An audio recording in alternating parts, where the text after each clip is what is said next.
ایک بوڑھی عورت مسجد کے سامنے بھیک مانگتی تھی۔ ایک شخص نے اس سے پوچھا کہ کیا آپ کا کوئی بیٹا کمانے کے قابل نہیں ہے؟ تو اس بوڑھی عورت نے جواب دیا کہ ہاں، میرا ایک بیٹا ہے۔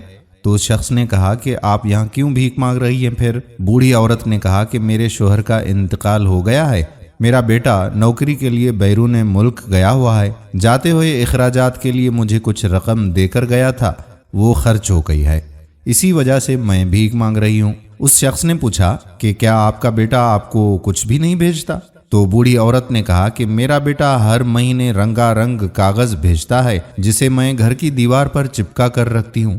وہ شخص اس کے گھر گیا۔ اس شخص نے اسے کہا کہ اماں، آپ مجھے اپنے گھر لے چلو۔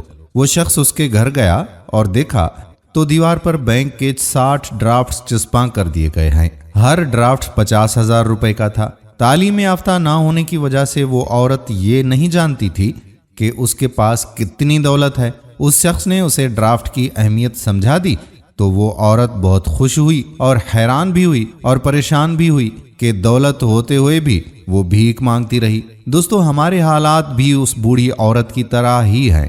ہمارے پاس قرآن ہے اور ہم اسے اپنے منہ سے چومتے اور ماتھے پر لگا کر اپنے گھر میں رکھتے ہیں، لیکن ہم اس کا فائدہ صرف اس صورت میں اٹھا سکتے ہیں جب ہم اسے پڑھیں گے، اس کے معنی اور تفسیر کو سمجھیں گے اور اس کو اپنی عملی زندگی میں لے کر آئیں گے۔ تب ہی انشاءاللہ ہماری دنیا اور اس کے بعد کی زندگی دونوں بہتر ہوں گے۔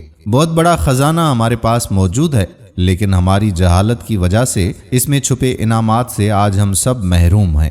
اللہ پاک ہم سب کو قرآن پاک کی عظمت کو سمجھنے کی توفیق عطا فرمائے۔ آمین ثم آمین یا رب العالمین۔ دوستو، ویڈیو پسند آئی ہو تو اپنے دوستوں کے ساتھ اسے شیئر بھی ضرور کیجیے گا۔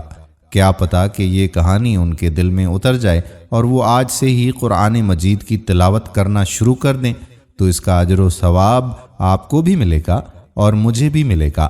تو صدقہ جاریہ کی نیت سے اس ویڈیو کو شیئر کر دیں۔